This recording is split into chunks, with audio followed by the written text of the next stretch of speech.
ಸಿದ್ದರಾಮಯ್ಯ ಶಿರವಸ್ತ್ರದ ಹೇಳಿಕೆಗೆ ಭುಗಿಲೆದ್ದ ಆಕ್ರೋಶ. ಮಾಜಿ ಸಿಎಂ ಮೇಲೆ ವಾಗ್ದಾಳಿ, ಕೇಸರಿ ಕಲಿಗಳು ನಿಗಿ ಬೆಂಗಳೂರು ಮೈಸೂರಿಗೂ ಕಾಲಿಟ್ಟ ವ್ಯಾಪಾರ ಸಂಘರ್ಷ. ಸ್ವಾಮೀಜಿಗಳ ಶಿರವಸ್ತ್ರದ ಬಗ್ಗೆ ಸಿದ್ದು ಹೇಳಿಕೆಗೆ ಸಚಿವ ಹಾಲಪ್ಪ ಆಚಾರ್ ಕಿಡಿಕಾರಿದ ಹೇಗೆ? ರಾಜಕೀಯ ತೆವಲಿಗೆ ವಿಪಕ್ಷ ನಾಯಕ ಹೇಳಿಕೆ ಕೊಟ್ಟಿದ್ದಾರಾ? ಸಿದ್ದರಾಮಯ್ಯ ಈಗಿನ ಕಾಲದ ಮೊಹಮ್ಮದ್ ಅಲಿ ಜಿನ್ಹಾ ಅಂದಿದ್ಯಾರು? ನೋಡೋಣ ಹಿಜಾಬ್ ಬೆಂಕಿ ನ್ಯೂಸ್ ಟಾಪ್ 9 ನಲ್ಲಿ. ಹಿಜಾಬ್ ವಿಚಾರವಾಗಿ ಎದ್ದಿರೋ ಬೆಂಕಿಗೆ ವಿಪಕ್ಷ ನಾಯಕ ಸಿದ್ದರಾಮಯ್ಯ ಮತ್ತಷ್ಟು ತುಪ್ಪ ಸುರಿದಿದ್ದಾರೆ. ಹಿಂದೂ ಹೆಣ್ಣು ಮಕ್ಕಳು ತಲೆ ಮೇಲೆ ಬಟ್ಟೆ ಹಾಕಿಕೊಳ್ಳಲ್ವಾ?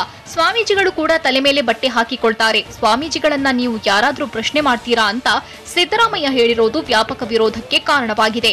ವಿಪಕ್ಷ ನಾಯಕನ ಹೇಳಿಕೆಗೆ ಸ್ವಾಮೀಜಿಗಳು ತೀವ್ರ ವಿರೋಧ ವ್ಯಕ್ತಪಡಿಸಿದ್ದಾರೆ.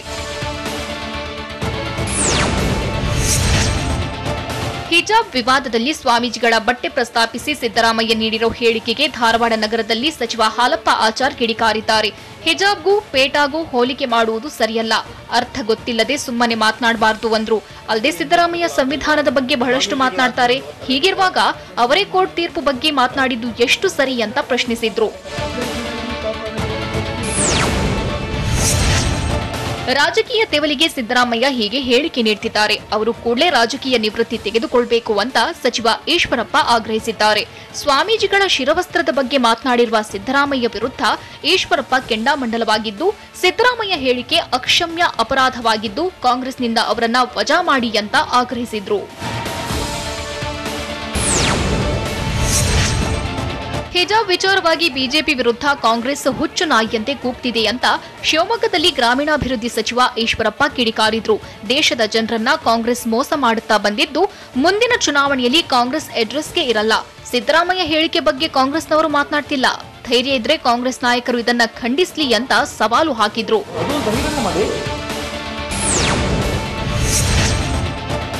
ಸಿದ್ದರಾಮಯ್ಯ ಈಗಿನ ಕಾಲದ ಮೊಹಮ್ಮದ್ ಅಲಿ ಜಿನ್ನಾ ಅಂತ ತುಮಕೂರಿನಲ್ಲಿ ಮಾಜಿ ಸಚಿವ ಸೊಗಡು ಶಿವಣ್ಣ ಕಿಡಿಕಾರಿದ್ದಾರೆ. ಮಠಾಧೀಶರ ಬಗ್ಗೆ ಮಾಜಿ ಸಿಎಂ ಸಿದ್ದರಾಮಯ್ಯ ಹೇಳಿಕೆ ಖಂಡಿಸಿದ ಶಿವಣ್ಣ, ದೇವರು ಮಠಗಳನ್ನ ಹಿಂದೂ ಧರ್ಮವನ್ನ ನಾಶ ಮಾಡಲು ಸಿದ್ದರಾಮಯ್ಯ ಹೊರಟಿದ್ದಾರೆ. ಇಂತಹ ಮೀರ್ ಸಾಧಿಕರು ಎಷ್ಟೇ ಜನ ಹುಟ್ಟಿಕೊಂಡ್ರೂ ನಮ್ಮ ಧರ್ಮವನ್ನ ಏನೂ ಮಾಡಲು ಸಾಧ್ಯವಿಲ್ಲ ಅಂತ ವಾಗ್ದಾಳಿ ನಡೆಸಿದ್ರು.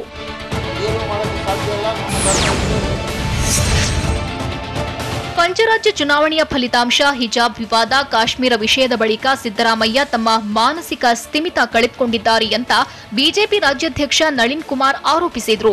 ರಾಜಪೀಠಕ್ಕಿಂತ ಗುರುಪೀಠವೇ ಶ್ರೇಷ್ಠ ಅಂತ ನಂಬಿರುವ ಸಂಸ್ಕೃತಿ ನಮ್ಮದು. ಹೀಗಿರುವಾಗ ಗುರು ಸಂಸ್ಕೃತಿಗೆ ಅವಹೇಳನ, ಅವಮಾನ ಮಾಡಿದ್ದು ಸರಿಯಲ್ಲ ಅಂದ್ರು. ಗುರುಪೀಠಕ್ಕೆ ಅವಮಾನ ಮಾಡಿದ್ದಾರೆ. ಹಿಜಾಬ್, ಸೆರಗು, ಸ್ವಾಮೀಜಿಗಳ ಶಿರವಸ್ತ್ರದ ಬಗ್ಗೆ ಸಿದ್ದರಾಮಯ್ಯ ಹೇಳಿಕೆಗೆ ಚಿತ್ರದುರ್ಗದಲ್ಲಿ ಕೃಷಿ ಸಚಿವ ಬಿಸಿ ಪಾಟೀಲ್ ಟಾಂಗ್ ಕೊಟ್ಟಿದ್ದಾರೆ. ಡಿಕೆಶಿ ಸಿದ್ದರಾಮಯ್ಯ ನಡುವಿನ ಕಂದಕ ಹೆಚ್ಚುತ್ತಿದೆ.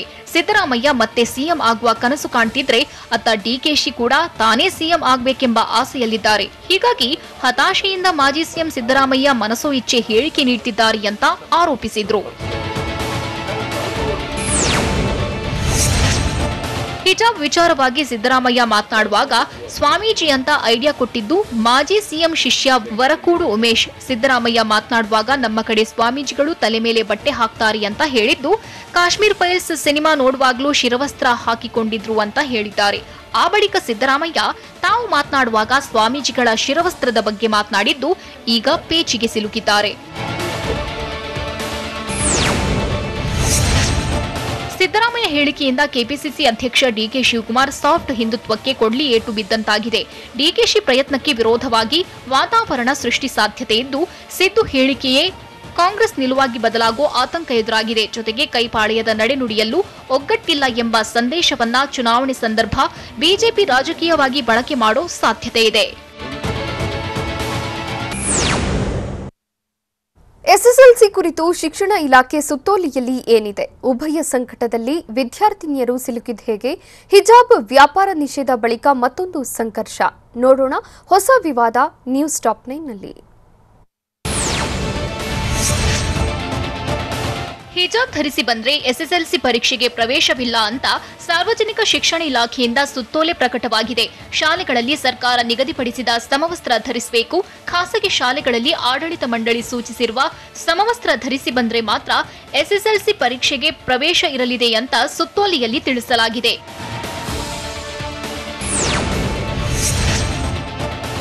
ಹೈಕೋರ್ಟ್ ತೀರ್ಪಿನ ಬಳಿಕವೂ ಕೆಲ ವಿದ್ಯಾರ್ಥಿನಿಯರು ಹಿಜಾಬ್ಗಾಗಿ ಪಟ್ಟು ಹಿಡಿದಿದ್ದಾರೆ. ಹಿಜಾಬ್ಗೆ ಅವಕಾಶ ನೀಡದಿದ್ರೆ ಶಾಲೆ ಕಾಲೇಜ್ಗೆ ಬರಲ್ಲ ಅಂತಿದ್ದಾರೆ. ಈ ನಡುವೆ ಶಿಕ್ಷಣ ಇಲಾಖೆ ಸುತ್ತೋಲೆ ಹೊರಡಿಸಿದ್ದು ಮುಸ್ಲಿಂ ವಿದ್ಯಾರ್ಥಿನಿಯರು ಏನ್ ಮಾಡ್ತಾರೆ, ಪರೀಕ್ಷೆಗೆ ಹಾಜರಾಗ್ತಾರಾ ಇಲ್ವಾ, ಧರ್ಮಕ್ಕಾಗಿ ಭವಿಷ್ಯ ರೂಪಿಸೋ ಎಸ್ಎಸ್ಎಲ್ಸಿ ಪರೀಕ್ಷೆಗೆ ಗೈರಾಗ್ತಾರಾ ಅನ್ನೋ ಪ್ರಶ್ನೆ ಎದ್ದಿದೆ.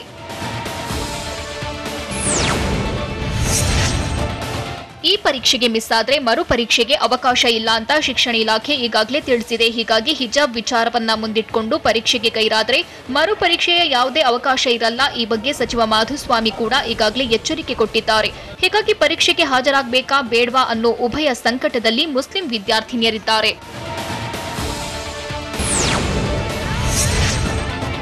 ಹಿಜಾಬ್ ವಿಚಾರವಾಗಿ ಪ್ರತಿಭಟನೆಗೆ ಅನುಮತಿ ಕೋರಿ ಸ್ಮಾಧಾ ಉನ್ನೀಸಾ ಸಲ್ಲಿಸಿದ್ದ ಮನವಿಯನ್ನ ಉಪ್ಪಾರಪೇಟೆ ಪೊಲೀಸರು ತಿರಸ್ಕರಿಸಿದ್ದಾರೆ. ಹೈಕೋರ್ಟ್ ತೀರ್ಪಿನ ವಿರುದ್ಧ ಪ್ರತಿಭಟನೆಗೆ ಮುಂದಾದ ಹಿನ್ನೆಲೆ ಧರಣಿಗೆ ಅನುಮತಿ ನಿರಾಕರಿಸಲಾಗಿದೆ ಅಂತ ಪೊಲೀಸರು ಲಿಖಿತ ರೂಪದಲ್ಲಿ ಮಾಹಿತಿ ನೀಡಿದ್ದಾರೆ.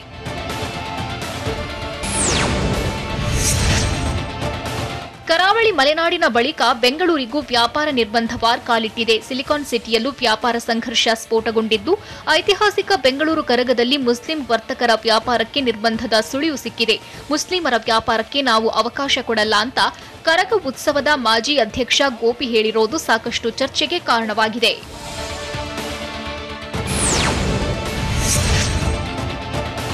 ದೇಗುಲದ ಸುತ್ತ ಮುಸ್ಲಿಮರು ವ್ಯಾಪಾರ ಮಾಡಂಗಿಲ್ಲ ಅಂತ ಧರ್ಮರಾಯನ ಸ್ವಾಮಿ ದೇವಸ್ಥಾನದ ಮಾಜಿ ಅಧ್ಯಕ್ಷ ಗೋಪಿ ಹೇಳಿದ್ದಾರೆ.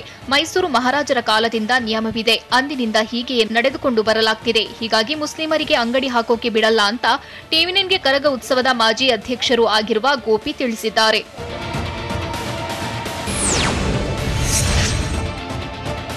ಮೈಸೂರಿನಲ್ಲೂ ಮುಸ್ಲಿಮರಿಗೆ ವ್ಯಾಪಾರಕ್ಕೆ ನಿರ್ಬಂಧ ಸಂಘರ್ಷ ಶುರುವಾಗಿದೆ. ಚಾಮುಂಡಿ ಬೆಟ್ಟದಲ್ಲಿ ವ್ಯಾಪಾರ ಸಮರ ಶುರುವಾಗಿದ್ದು, ಮುಸ್ಲಿಮರ ವ್ಯಾಪಾರ ವಿಚಾರದಲ್ಲಿ ಸಂಘರ್ಷ ಸ್ಫೋಟವಾಗಿದೆ.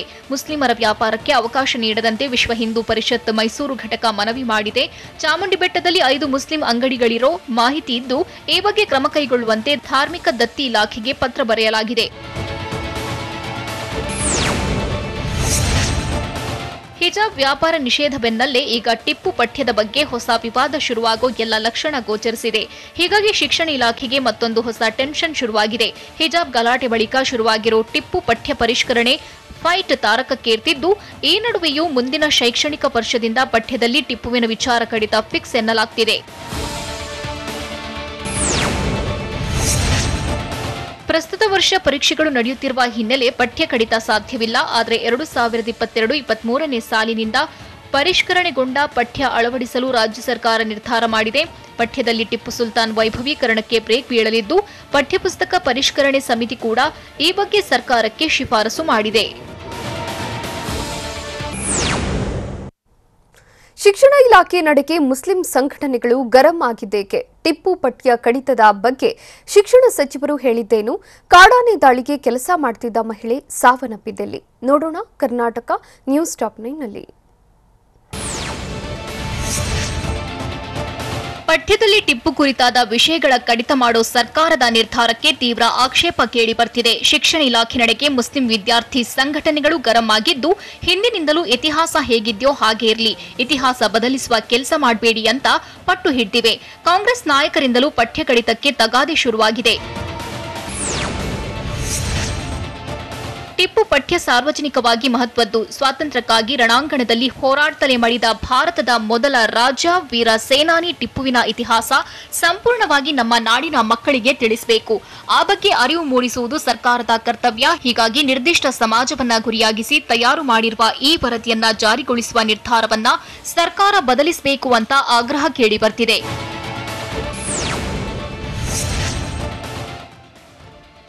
ಟಿಪ್ಪು ಪಠ್ಯ ಕಡಿತದ ಬಗ್ಗೆ ಶಿಕ್ಷಣ ಸಚಿವರು ಸಮರ್ಥಿಸಿಕೊಂಡಿದ್ದಾರೆ. ಒಂದಷ್ಟು ಇತಿಹಾಸದಲ್ಲಿನ ವಿಚಾರಗಳು ಪಠ್ಯಪುಸ್ತಕದಿಂದ ಅವಗಣನೆಯಾಗಿದೆ. ಹೀಗಾಗಿ ಅದನ್ನ ಇಂಟ್ರೊಡ್ಯೂಸ್ ಮಾಡಲು ಪ್ರಯತ್ನ ಮಾಡಿದ್ದೇವೆ ಅಂತ ಸಚಿವ ಪಿಸಿ ನಾಗೇಶ್ ಹೇಳಿದ್ದಾರೆ. ಏನೇನು ದೋಷಗಳು ಆಗಿದ್ದವೋ ಅವನ್ನ ಸರಿಪಡಿಸಿದ್ದೇವೆ, ತಾಂತ್ರಿಕ ತಪ್ಪುಗಳನ್ನ ಸರಿಪಡಿಸುವ ಕೆಲಸ ಮಾಡಿದ್ದೇವೆ ಅಂತ ಹೇಳಿದ್ದಾರೆ.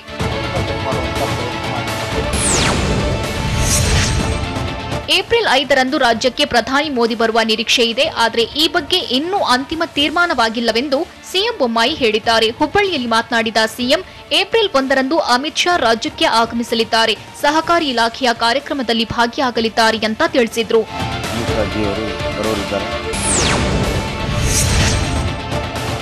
ಶನಿವಾರ ಬಿಜೆಪಿ ಸಂಸದ ಮುನಿಸ್ವಾಮಿ ಚರಂಡಿಗೆ ಇಳಿದು ಸ್ವಚ್ಛತಾ ಕಾರ್ಯ ಮಾಡಿದ್ದಾರೆ. ಆಜಾದಿ ಕಾ ಅಮೃತ್ ಮಹೋತ್ಸವ ಕಾರ್ಯಕ್ರಮದ ಪ್ರಯುಕ್ತ ಕೋಲಾರ ತಾಲೂಕು ಮುದುವತ್ತಿ ಗ್ರಾಮದಲ್ಲಿ ಸ್ವಚ್ಛತಾ ಕಾರ್ಯ ನಡೆಸಿದ್ದಾರೆ. ಇನ್ನು ಸಂಸದರೊಟ್ಟಿಗೆ ಬಿಜೆಪಿ ಕಾರ್ಯಕರ್ತರು, ಸ್ಥಳೀಯ ಮುಖಂಡರು ಕೂಡ ಸ್ವಚ್ಛತಾ ಕಾರ್ಯದಲ್ಲಿ ಭಾಗಿಯಾಗಿದ್ರು. ಉತ್ತರ ಕನ್ನಡ ಜಿಲ್ಲೆಯ ಶಿರಸಿ ತಾಲೂಕಿನ ಬಿಸಲಕೊಪ್ಪ ಗ್ರಾಮದ ಬಳಿ ಕಾಡಾನೆ ಹಿಂಡು ಪ್ರತ್ಯಕ್ಷವಾಗಿದೆ. ಮರಿ ಆನೆಗಳ ಜೊತೆ ಒಂದು ಗಂಡು ಆನೆ, 2 ಹೆಣ್ಣು ಆನೆ ತೋಟಕ್ಕೆ ನುಗ್ಗಿ ಅಡಕೆ ಗಿಡಗಳಿಗೆ ಹಾನಿ ಮಾಡಿವೆ. ಕಾಡಾನೆಗಳ ಹಿಂಡು ಕಂಡು ಬಿಸಲಕೊಪ್ಪ ಗ್ರಾಮಸ್ಥರು ಆತಂಕಗೊಂಡಿದ್ದು ಸ್ಥಳಕ್ಕೆ ಅರಣ್ಯ ಅಧಿಕಾರಿಗಳು ಭೇಟಿ ನೀಡಿದ್ದಾರೆ. ಸತೀಶ್ ಮಹಾನಾಗೆ ಒಲಿಯುತ್ತ ಯುಪಿ ಸ್ಪೀಕರ್ ಸ್ಥಾನ, ಡಬ್ಲ್ಯೂಎಚ್ಒ ಭಾರತದ ನಡುವೆ ಆದ ಒಪ್ಪಂದ ಏನು? ಛತ್ತೀಸ್ಗಢದಲ್ಲಿ ಅಮಾನವೀಯ ಘಟನೆ, ಆರೋಗ್ಯ ಸಚಿವರು ಏನಂದ್ರು? ನೋಡೋಣ ದೇಶ ವಿದೇಶ ನ್ಯೂಸ್ ಟಾಪ್ 9ನಲ್ಲಿ.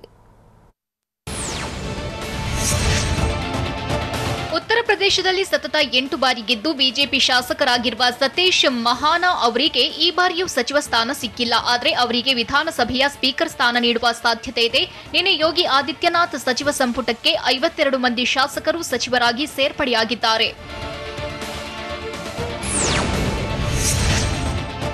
ವಿಶ್ವ ಆರೋಗ್ಯ ಸಂಸ್ಥೆ ಹಾಗೂ ಭಾರತ ಸರ್ಕಾರವು ಡಬ್ಲ್ಯೂಎಚ್ಒ ಸಾಂಪ್ರದಾಯಿಕ ಔಷಧಿಗಳ ಗ್ಲೋಬಲ್ ಸೆಂಟರ್ ಸ್ಥಾಪಿಸಲು ನಿರ್ಧರಿಸಿದೆ. ಇದರ ಮೊದಲ ಸಾಂಪ್ರದಾಯಿಕ ಔಷಧಿಗಳನ್ನು ಆಧುನಿಕ ವಿಜ್ಞಾನ ಮತ್ತು ತಂತ್ರಜ್ಞಾನದ ಜೊತೆಗೆ ಬಳಸಿಕೊಂಡು ಗರಿಷ್ಠ ಬಳಕೆಗೆ ಸಹಾಯಕವಾಗಲಿದೆ. ಭಾರತದಲ್ಲಿ ಸಾಕಷ್ಟು ಸಾಂಪ್ರದಾಯಿಕ ಔಷಧ ಪದ್ಧತಿಗಳಿವೆ. ಒಪ್ಪಂದದಿಂದಾಗಿ ಇವುಗಳಿಗೆ ಹೆಚ್ಚಿನ ಮಹತ್ವ ಸಿಗುವ ಜೊತೆಗೆ ಬಳಕೆಯೂ ಆಗಲಿದೆ. ಕಳೆದ 24 ಗಂಟೆ ಅವಧಿಯಲ್ಲಿ 1660 ಹೊಸ ಕೊರೋನಾ ಕೇಸ್ ದೇಶದಲ್ಲಿ ಪತ್ತೆಯಾಗಿದೆ. ವಿವಿಧ ರಾಜ್ಯಗಳು ಕೊರೋನಾ ಸಾವಿನ ಬ್ಯಾಕ್ಲಾಗ್ ಕೇಸ್ಗಳನ್ನು ವರದಿ ಮಾಡಿರುವುದರಿಂದ ದೇಶದ ಕೊರೋನಾ ಸಾವಿನ ಸಂಖ್ಯೆ ಇಂದು 4100ಕ್ಕೆ ಹೆಚ್ಚಳವಾಗಿದೆ. ಕೊರೋನಾ ಸಕ್ರಿಯ ಪ್ರಕರಣಗಳ ಸಂಖ್ಯೆ 16741ಕ್ಕೆ ಕುಸಿದಿದೆ.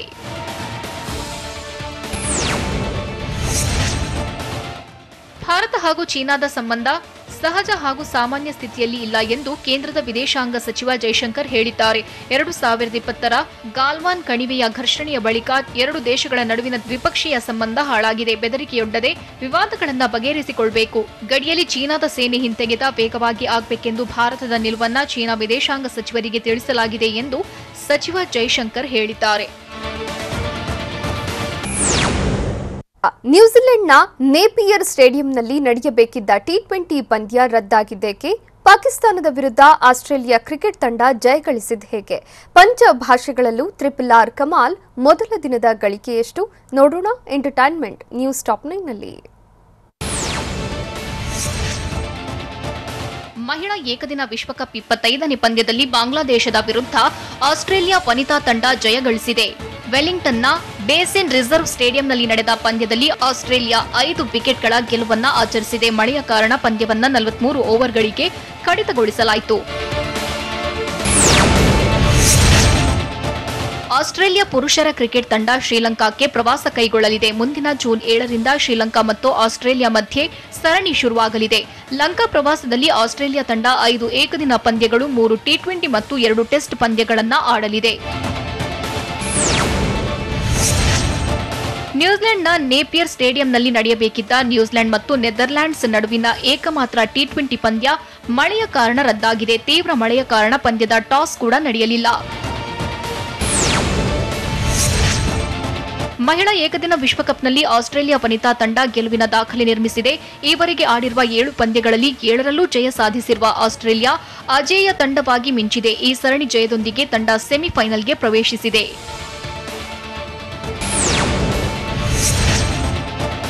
ಲಾಹೋರ್ನಲ್ಲಿ ನಡೆದ ಪಾಕಿಸ್ತಾನ ಮತ್ತು ಆಸ್ಟ್ರೇಲಿಯಾ ನಡುವಿನ 3ನೇ ಟೆಸ್ಟ್ ಪಂದ್ಯದಲ್ಲಿ ಆಸ್ಟ್ರೇಲಿಯಾ ತಂಡ 115 ರನ್ಗಳ ಜಯ ಸಾಧಿಸಿದೆ. ಉಸ್ಮಾನ್ ಖ್ವಾಜಾ ಅಜೇಯ ಶತಕ, ನೇತನ್ ಲಿಯಾನ್ ಮತ್ತು ಪ್ಯಾಟ್ ಕಮಿನ್ಸ್ 5 ವಿಕೆಟ್ಗಳ ಕೊಡುಗೆಯಿಂದ ಆಸೀಸ್ ಪಂದ್ಯ ಗೆದ್ದಿದೆ. ಇದರೊಂದಿಗೆ 3 ಪಂದ್ಯಗಳ ಟೆಸ್ಟ್ ಸರಣಿಯನ್ನ 1-0 ಜಯಿಸಿದಂತಾಗಿದೆ.